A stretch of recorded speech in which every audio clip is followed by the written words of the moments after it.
Good morning, everybody. How are you doing? Today is the 27th day of September 2023.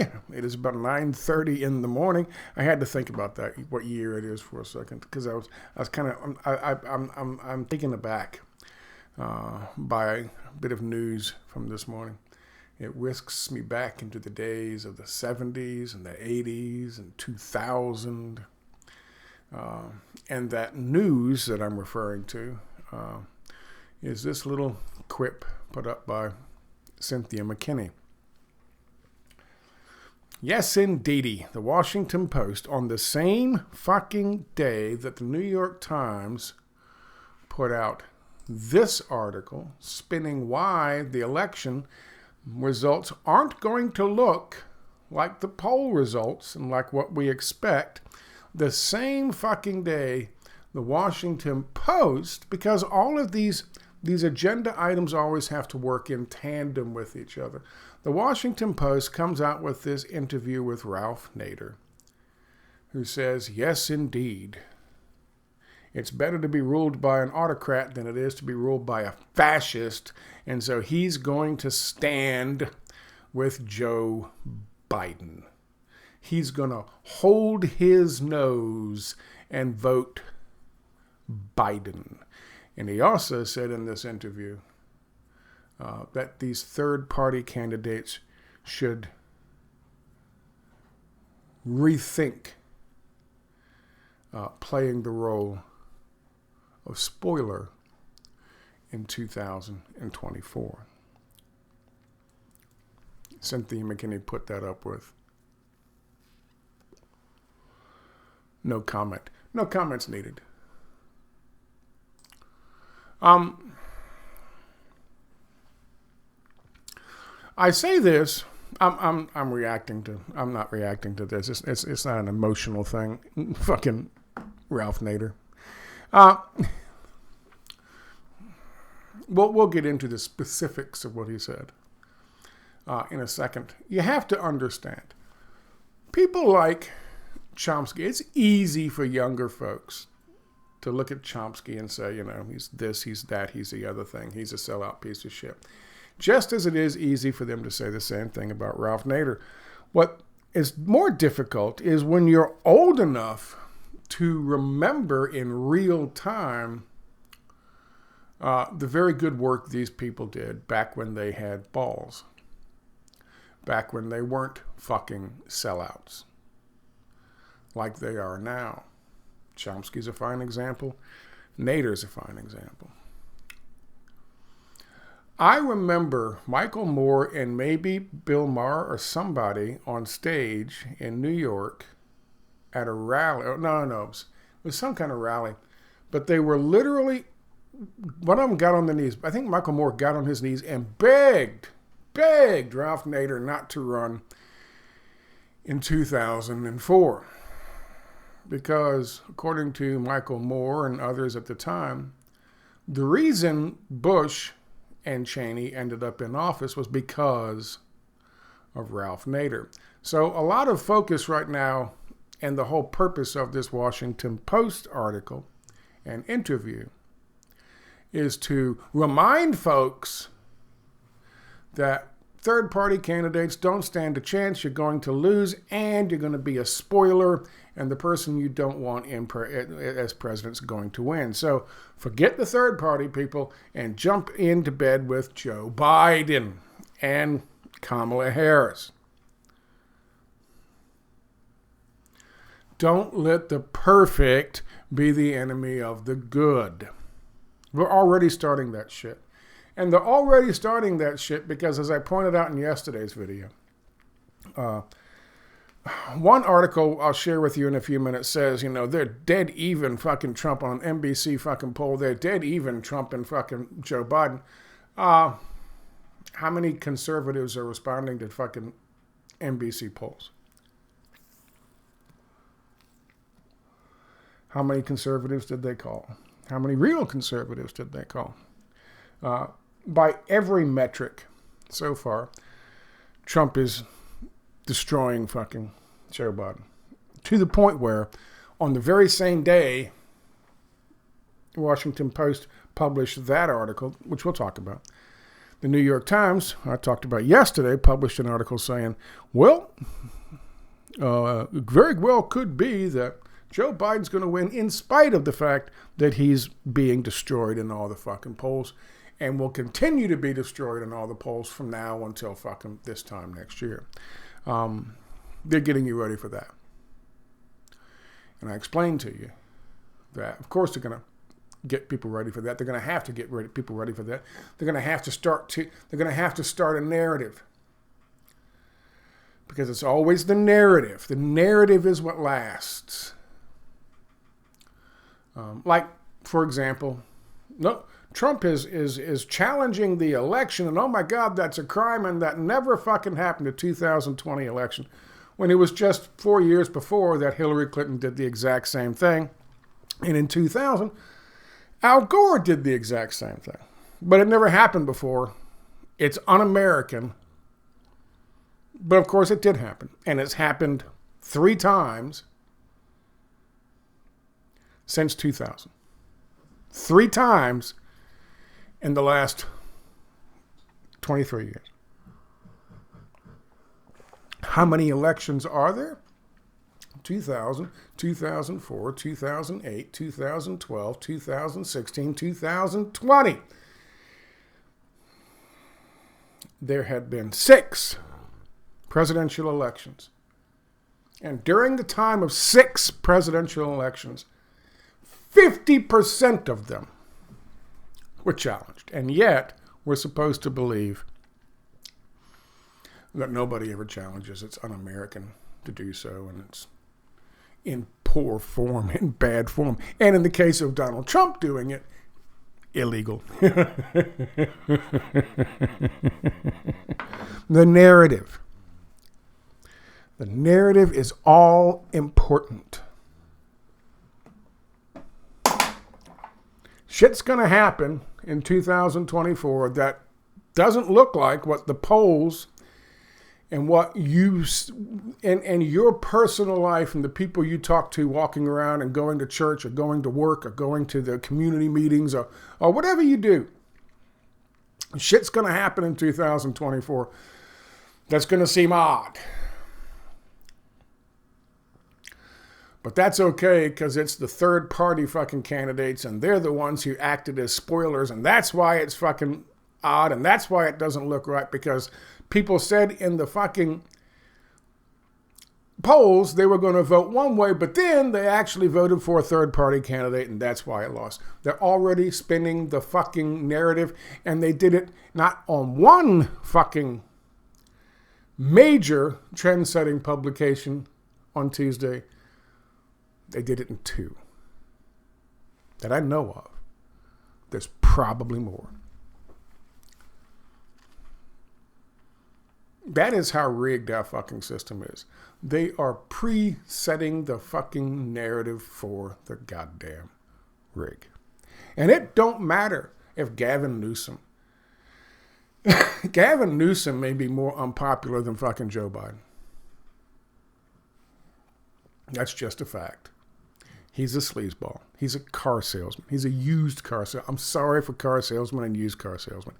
He's a sleazy used car salesman. If you're a car salesman, a used car salesman, and if you're somebody you care about as a car salesman or a used car salesman, you're not a sleazy.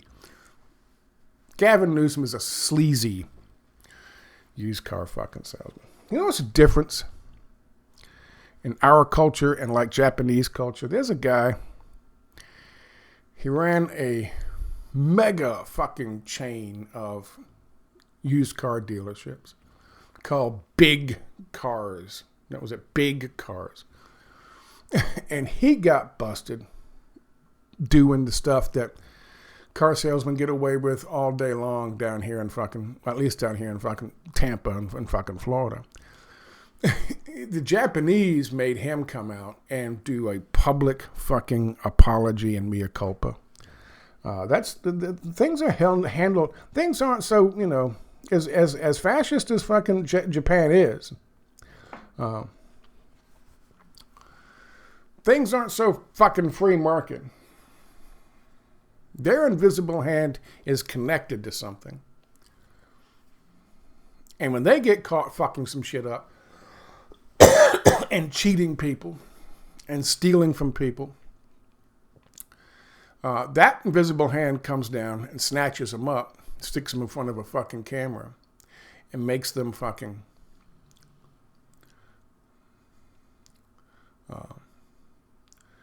makes them beg for forgiveness, makes them embarrass themselves, and then it holds them accountable. We don't do that. We don't do that here. Here, what we have instead are PR companies, or Kensington, whatever that fucking company is. Kinsey and Company, McKinsey, whatever the company is. They hire them like the CEO of fucking BP when they did that spill down here in the Gulf of Mexico and ruined the fucking Gulf of Mexico. And there's still fucking shit. And people don't talk about it, but there's still fucking backlash from that fucking thing to this goddamn day. And all they did with him was, make him go out on some PR campaign going, I'm sorry.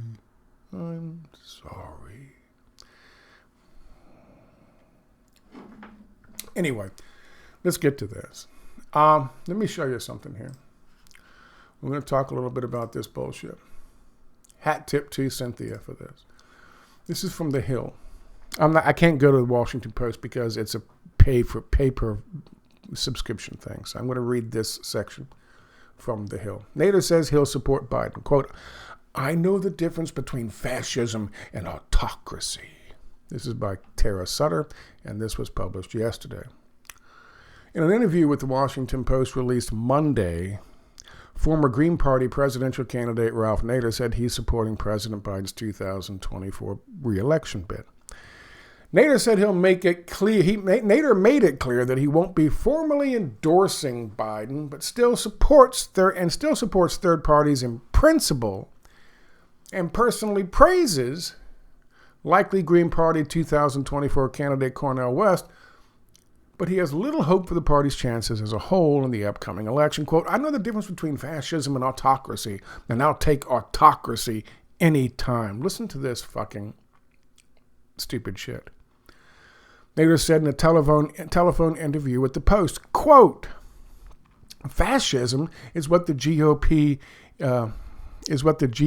is the architecture of.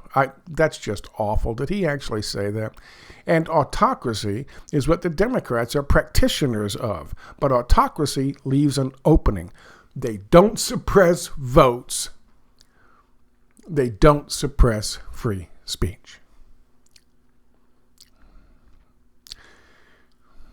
Nader is infamous for his role as a spoiler during the 2000 election.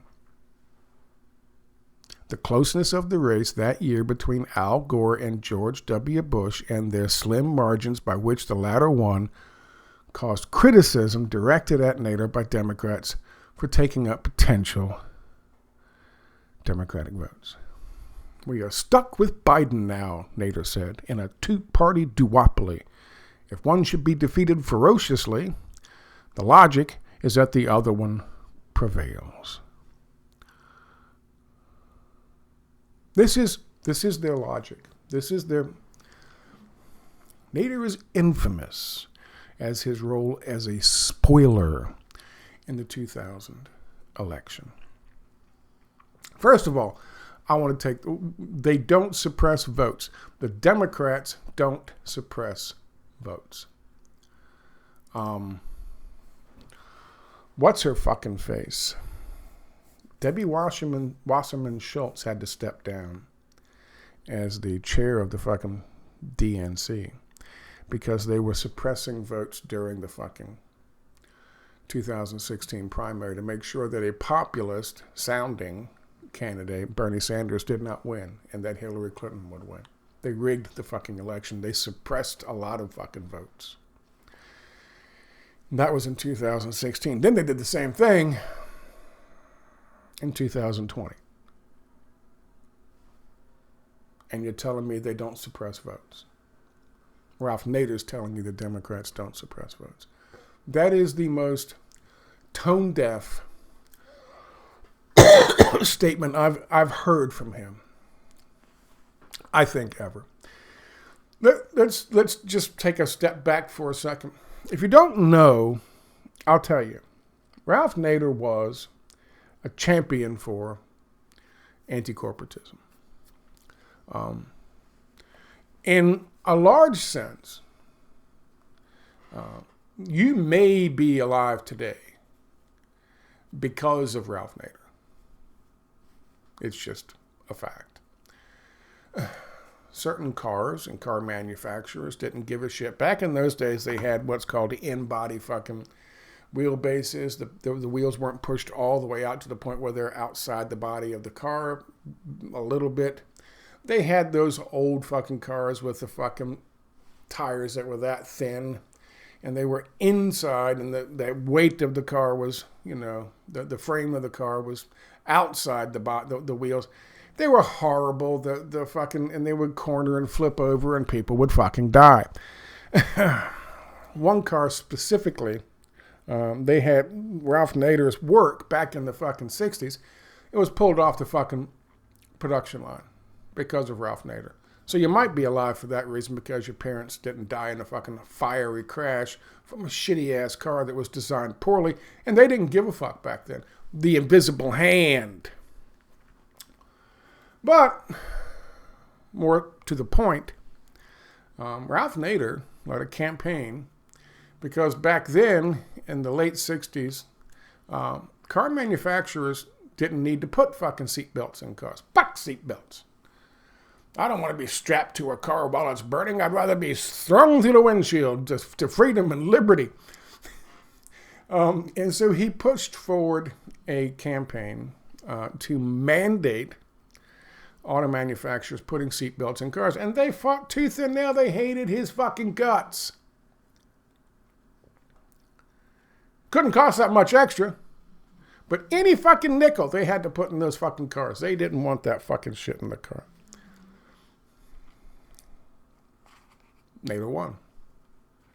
He proved that it would help and cost the fucking government and cost the fucking insurance companies and cost the fucking people a lot less money than it would cost the fucking auto manufacturers to simply put fucking seatbelts in their goddamn cars.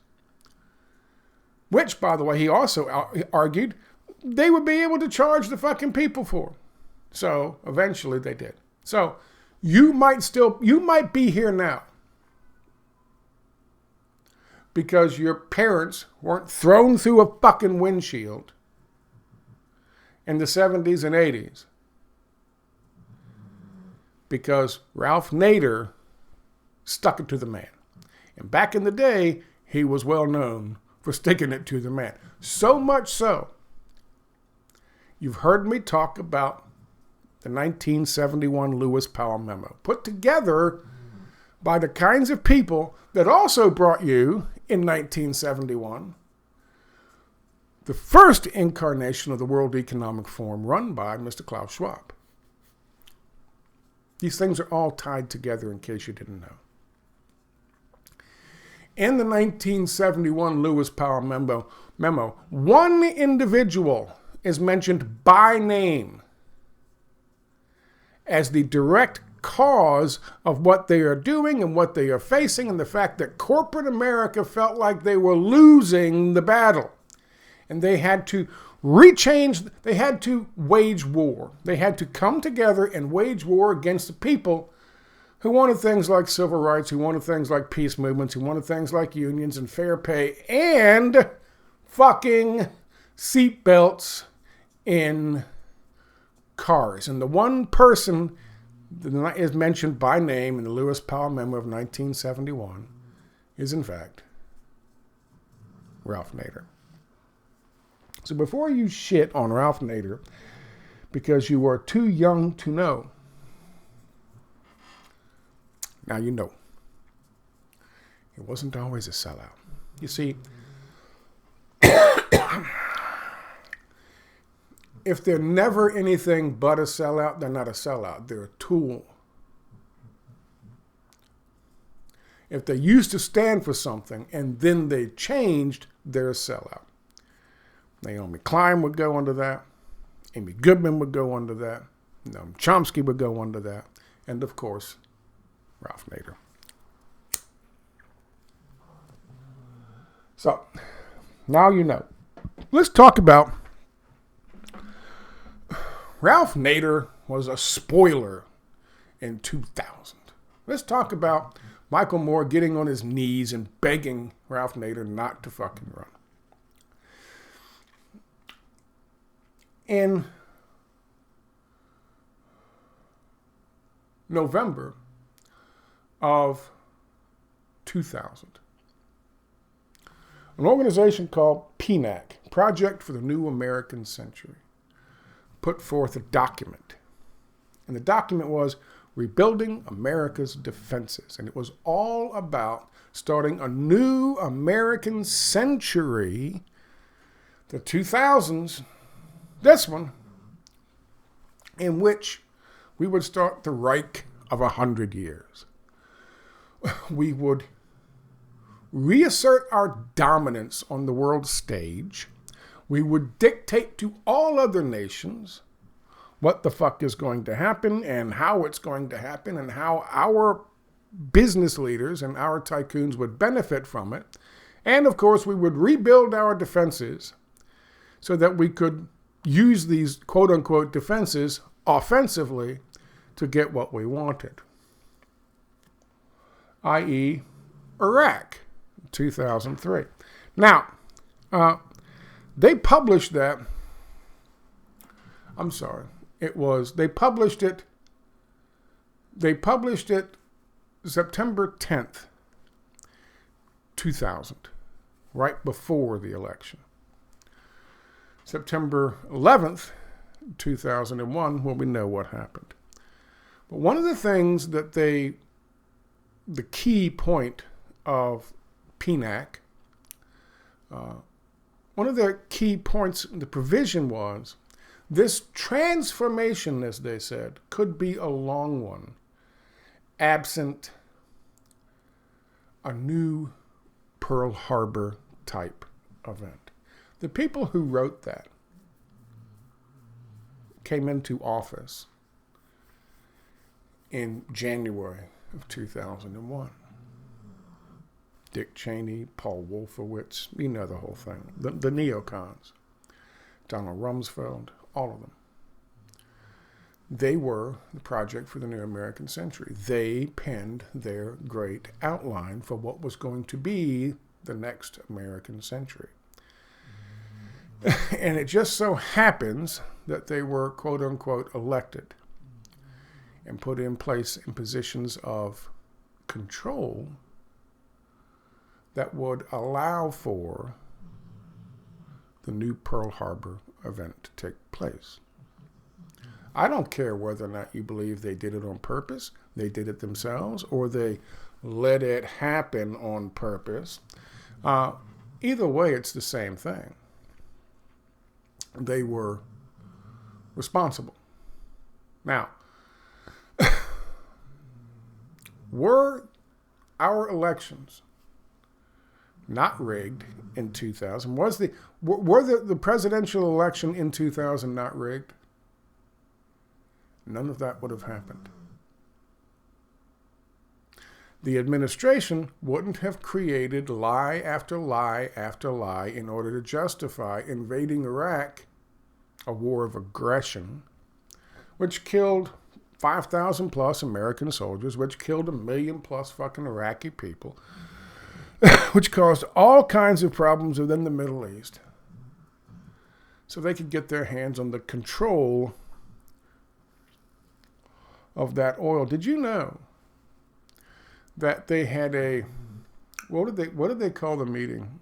Dick Cheney held an energy consortium meeting in the White House, his third day in office. And who did he bring into the fucking White House? He brought in heads of all the American and British energy companies, oil companies. And they sat around a table with a big map of Iraq. And the map showed Iraq's fucking oil fields and liquid natural gas fields. And Dick Cheney and Scooter Libby and a couple of others from the administration and the heads of these fucking, the CEOs from these fucking oil companies haggled back and forth on who gets what slice of the fucking pie. He did that in January of 2001. And then in March of 2003, we invaded. After half a year of lying and making up one lie after another lie after another lie to try to justify invading Iraq. None of that happens if we had a fair election in 2000. None of it. So you say to yourself, Scott, you're making the argument for no spoilers. There shouldn't be a third party. You have to hold your nose and vote because you're letting the perfect be the enemy of the good. No, I'm not. I'm not saying that in the slightest. I'm saying if you have a problem, I don't want to quote the AA people, but the first step is admitting that you have the goddamn problem. The people of the country got it right. Think about that for a second. 50% of the people in this country right now know something else happened on 9/11. 90% of the people in this country know we waged an illegal war of aggression on Iraq.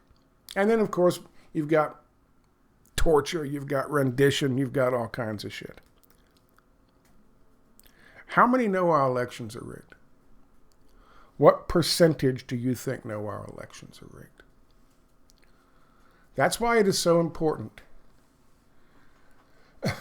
Because whether you like to admit it or not, somehow or another, the people of this country in 2000 got it right. Let me show you what I'm talking about. So here's one article saying the same shit. Here's another article from Daily Mail. Nader's 2000 presidential run as a Green Party candidate is largely blamed for Democrat Al Gore's loss in the key swing state of Florida. That's Daily Mail. Everyone's telling you the same fucking narrative, in spite of the fact that this is not a fucking tinfoil hat conspiracy.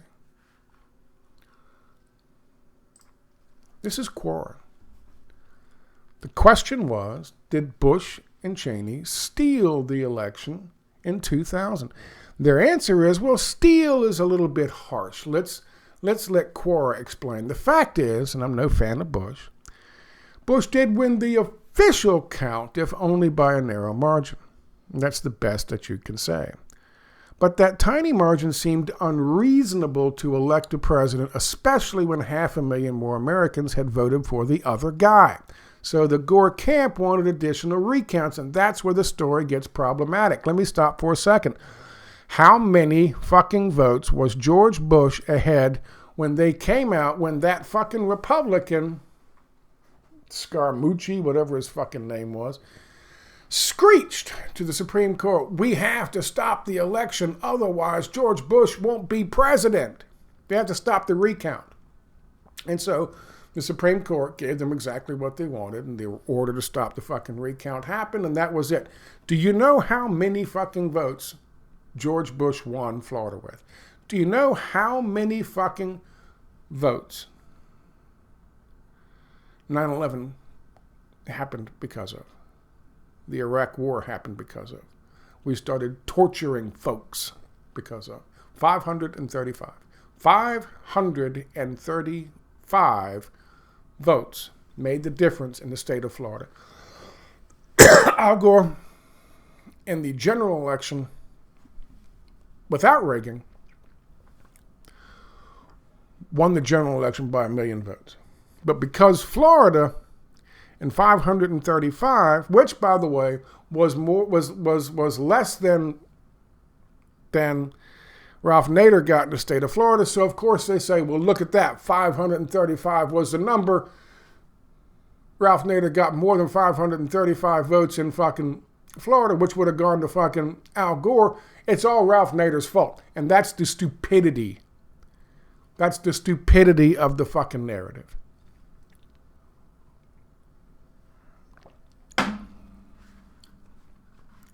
And we see that continued over and over to this fucking day. The governor of Florida at the time was George W. Bush's brother, Jeb Bush. And it was his state government that was both running and certifying the election. The Secretary of State, Katherine Harris, who was directly in charge of the election and certifying the results, had co-chaired Bush's Florida campaign, which is illegal and obvious conflict of interest. The recount efforts went to the Supreme Court, which ruled 5-4 along party lines that the recount had to be stopped, effectively assuring Bush's win with 535 fucking votes in the lead. That's what happened. Katherine Harris, who was in charge of certifying and counting the votes, was George W. Bush's election co-chair in the state of Florida. And the person who was ultimately her boss and in charge of all the elections in the whole of Florida was Bush's fucking brother.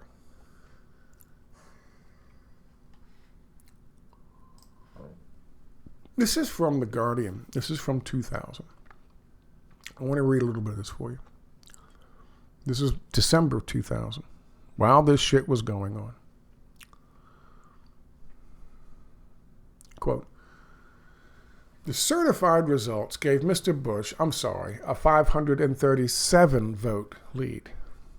But this margin between the two men is potentially dwarfed by the disenfranchisement of black Floridians, who voted by a ratio of more than 10-1 for Mr. Gore. The Gore campaign has so far avoided starting a legal battle over the racial disenfranchisement, focusing instead on an appeal of a hand recount of votes in Democratic counties, and some in the hope of bringing a rapid yield of sufficient voters to tilt the outcome. However, the National Association for the Advancement of Colored People yesterday announced it would bring its case to court on the strength of 300 pages of testimony and 486 plaintiffs.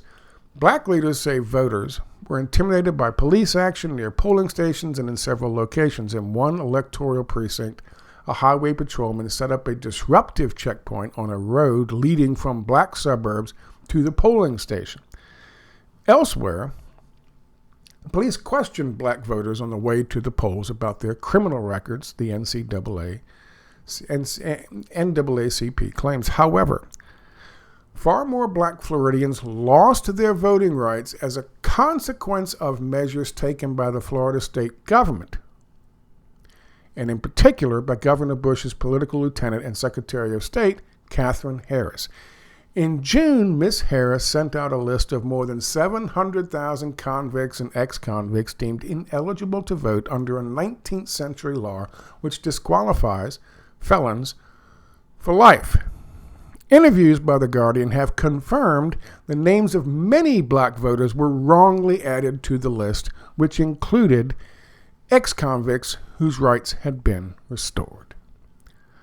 The wrongly disenfranchised included a black man disqualified from voting because he walked out of a community service job collecting rubbish in 1959. That man, Wallace McDaniel, was 64, was told he had been excluded from the electoral rolls on the grounds that he was an escaped felon.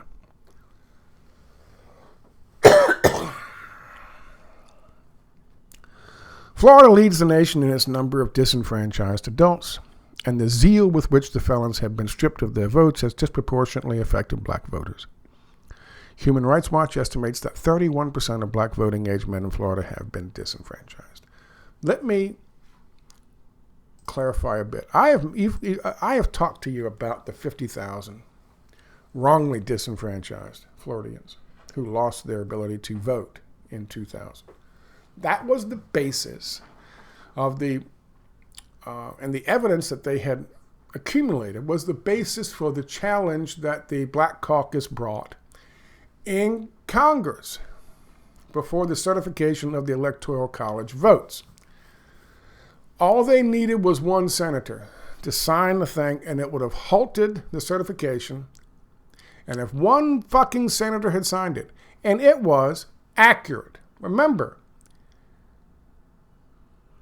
Bush was leading by 537 fucking votes. He won Florida by 537 votes. We're talking about almost 50,000. I think it was 48,000.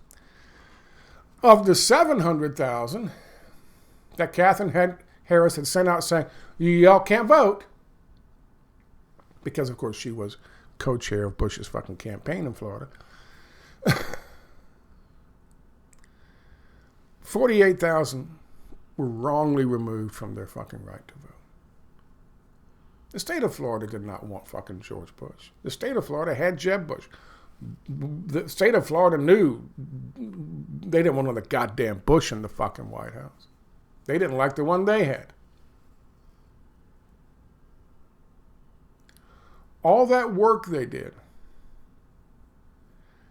to rig that election, and by the time the Supreme Court said, stop counting the votes, we don't care how people voted,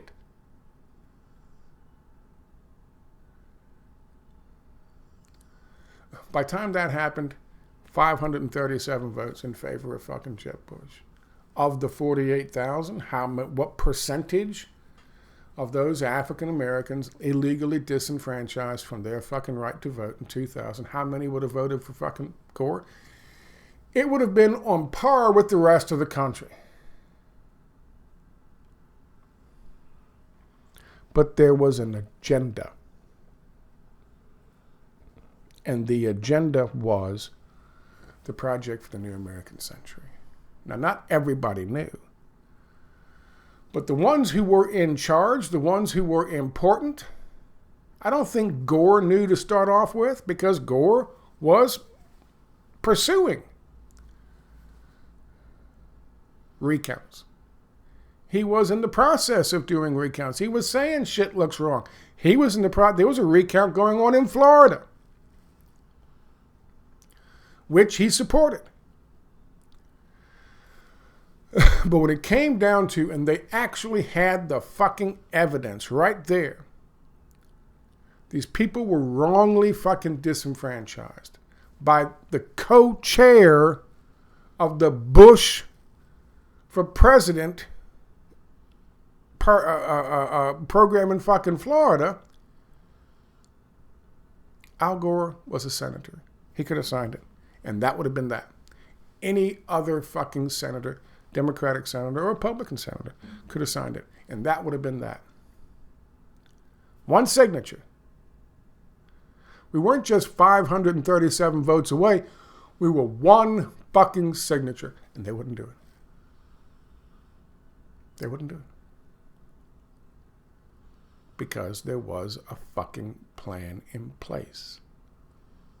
And Al Gore was sat down someplace in some mahogany smoke-filled fucking boardroom and given a little information on the plan. And that's why he wouldn't do it. Lastly, we'll talk about this. People talk about the fucking Brooks Brother riots. That's also 2000. I mean, these people used violence to shut down the recount. These were rabid fucking fanatical Bush supporters. They were supposedly just random people saying, we've had enough of the recounts, we got to stop the recounts. Every single one of those people that you see right there were Republican Party operatives. They worked for them. They were in the campaigns. They were canvassers. Every single one of them. It was staged. And they're all identified by name. You can find pictures of these guys out there. You can find pictures of these guys out there. They're all identified by name. They know you know who they are. They know who they were. After demonstrations and acts of violence, officials shut down the recount early. They used violence to stop democracy in November of 2000. How does that translate to Ralph Nader was responsible, blamed for what happened in 2000? How does that translate to that? Does anybody want to explain that one to me? Because I'd love to hear it.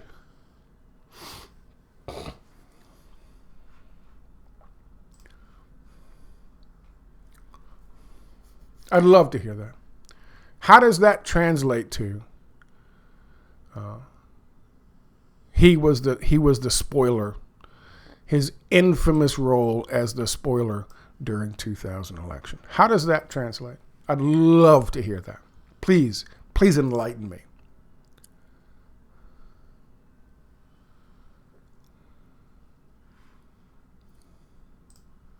And now they got him. They parade him out there for a fucking Washington Post interview saying, okay, you got to hold your nose. And don't go out there and vote for a fucking spoiler. Trust me, I know about being a spoiler. They're setting the narrative well in advance. I guess because they're going to do some shenanigans to keep anybody from. They're already doing shenanigans to keep people from running as a Democrat, to challenge fucking Joe Biden. Joe Biden has no idea where the fuck he is. Joe Biden is there's. Back in the day when Bush was in office, we used to talk about that, and I was running my first website on that. But we'd go on fucking these websites and talk and do all this shit. George Bush was a comedian's fucking wet dream, because he would just say some off the wall stupid shit and have no idea where the fuck he was. Joe Biden's just as bad, if not worse. The senility has just. I have no idea how they're going to fucking prop him up and try to run him in 2024. But I guess this is how they do it.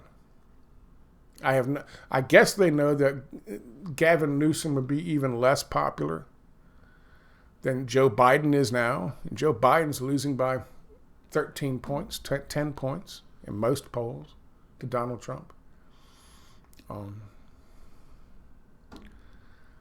So they're setting the narrative. But I just wanted to put this out there. What young people, who maybe were alive in 2000, but weren't paying attention in 2000. 2000's the last time I voted for a president, because I saw all of these people come up there and Al Gore gavel them off one after another. And all they wanted, they had all the evidence in the world. The election was stolen by Jeb Bush's fucking brother in 2000 and Katherine Harris in 2000 in the state of Florida. And 537 votes was not enough, and would not have been nearly enough if those 40,000 plus African Americans had been allowed to vote, as they should have been. They got a company. Katherine Harris and Jeb Bush got a company, some data mining company out of the Midwest, some Republican data mining company out of the Midwest. And they said, find us ways to disqualify as many fucking black voters as we can, people who are likely to vote Democrat. And they did. And they did it in a number of ways. I read you that thing about one person. They said, oh, he's disqualified, even though he was fully eligible to vote and have voted before. But they said mistakenly that he wasn't able to vote that time. They did that on at least 40-something thousand African Americans. In some cases, using names of convicted felons from other states, that had nothing, that didn't live in Florida, had nothing. And then just because the name was the same, or the name was even similar, different middle names, they said, oh yeah, this guy's a convicted felon. And they knew it would take too long for them to prove they weren't a convicted felon for them to vote. They literally did that in 2000. They stole the fucking election because they had a goddamn agenda.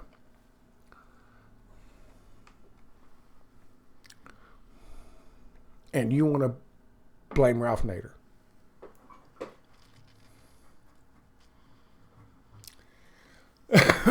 People just, young people don't understand that. On my website, there's a bunch of election fraud and election rigging.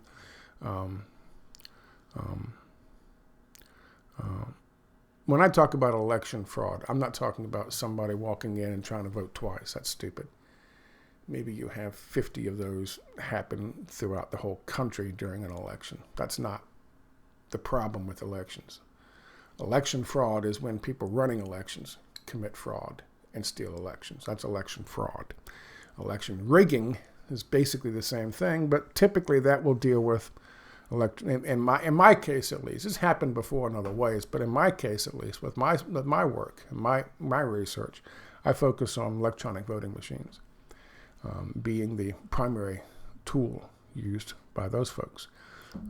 But you can go and look at, I think I have presidential election 2020, 2016, and I might still have some stuff up from election 2000 if you want to find some research and look at that. But listen, I pulled up, that's the tip of the iceberg, what I showed you there. There's tons of it. I mean, there's tons of it. Bev Harris covers that stuff. Who was that? Who's that guy? Brad Friedman? Brad Friedman. I think that's his name. He used to do a bunch of stuff on 2000, the elections in 2000, 2016, 2000. He was 2004. A lot of election rigging in 2004. I think I might have some stuff on that as well. Anyway, just so you know, they're setting the narrative. They're getting ready for another stolen fucking election in this country. And unfortunately, they're getting people like Ralph Nader, sellout, to help them out with it, to push some fucking narrative. For you to be ready for, the possibility that, well, why is fucking Biden trailing by 20 points in all these goddamn polls and miraculously he ends up winning? It's because of the fucking spoilers. If you say anything else, we'll arrest you. That's what we got to look forward to. The concept of stolen elections isn't just for Democrats. I want you to know, 2000 and 2004, both stolen. Both stolen. Both rigged.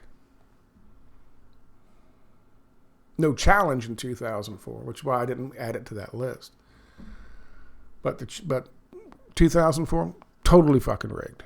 The guy who did it died in a mysterious plane crash coming back from New York after he had agreed to meet with somebody and talk to somebody about what he did, setting up what's called the man in the middle fucking scheme with his company out of, they stole Ohio. Ohio was the one in 2004. And his company were the ones that did it. And before he could talk about it, he died in a mysterious plane crash. So, just so you know, it's not just for fucking Democrats. It's not just for the evil leftists. We've had a number of fucking stolen elections since 2000. Anyway, just thought I'd share that with you. Thank you for your time. Bye.